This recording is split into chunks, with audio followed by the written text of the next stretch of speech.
जय श्री राम मेरे सिंह राशि के प्यारे जातक जातिका, मैं हूं आपके साथ आपका अपना डॉक्टर राज मिश्रा। और कैसे व्यतीत होगा आपका मई 2024, आज इस पर चर्चा करेंगे। खैर बड़ा सुंदर है क्योंकि आपके ही राशि स्वामी सूर्य एग्जॉल्टेड रहेंगे भाई 15 मई तक, और ये आपके लिए 14 मई तक, 14 मई को वृष में जाएंगे।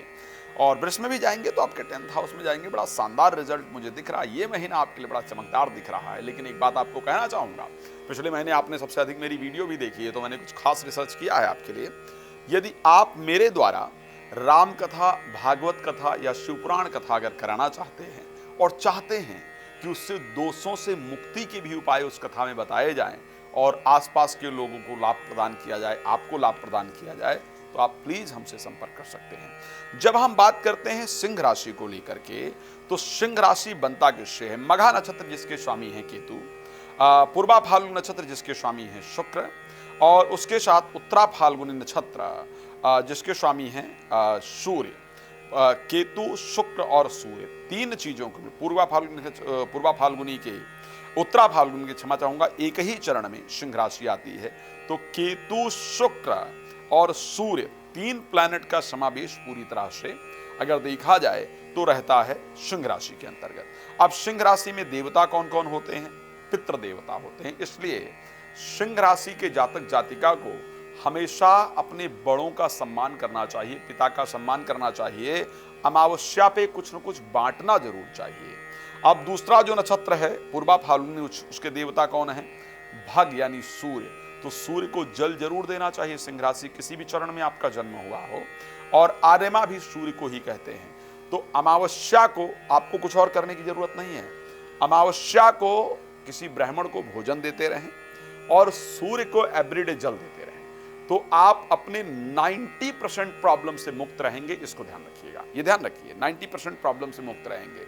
आपको क्या व्यवसाय करना चाहिए, क्या कार्य करना चाहिए, इस पर भी मेरा कभी कभी विचार रहता है कि डिस्कस किया जाए, बट लाइव में क्योंकि आप जानते हैं समय का थोड़ा अभाव रहता है। लाइव, क्षमा चाहूंगा, मतलब रिकॉर्डिंग प्रोग्राम में आपको छोटी वीडियो चाहिए होती है, इस कारण से उस विषय पर डिटेल डिस्कस नहीं कर पाता हूं।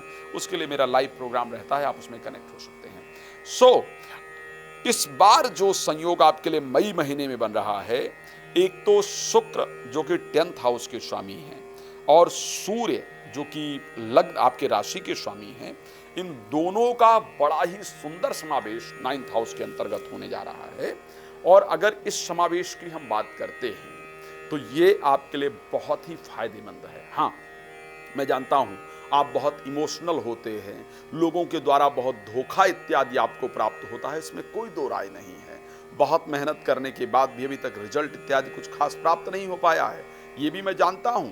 लेकिन फिर भी जो ये माह है वो कुछ चमत्कारिक रिजल्ट आपको देने के लिए तैयार है, क्योंकि 3 अलग अलग 4 ग्रह अलग अलग आपकी राशि को रूल करते हैं, इसलिए हर आदमी को अलग अलग प्रकार का रिजल्ट प्राप्त होगा।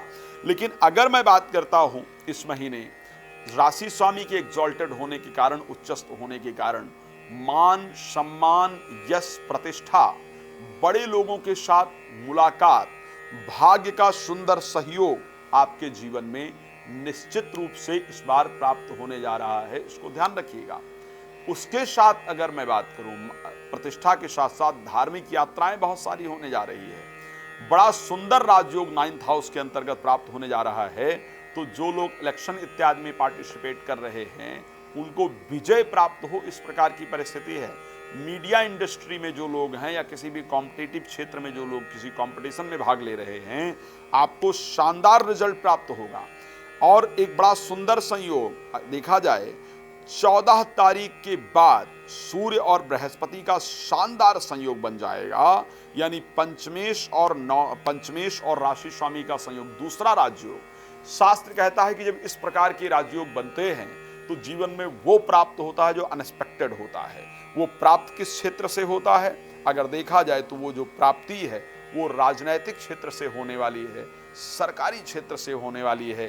तो जो बालक बालिकाएं या जिन लोगों का गवर्नमेंट क्षेत्र में कार्य अटका हुआ है, या जो लोग सरकारी नौकरी इत्यादि के लिए प्रयास कर रहे हैं या कर रही हैं, आपकी मनोकामना इस महीने में जाकर के पूरी हो, इस प्रकार की परिस्थिति आपकी राशि के लिए नजर आ रहा है।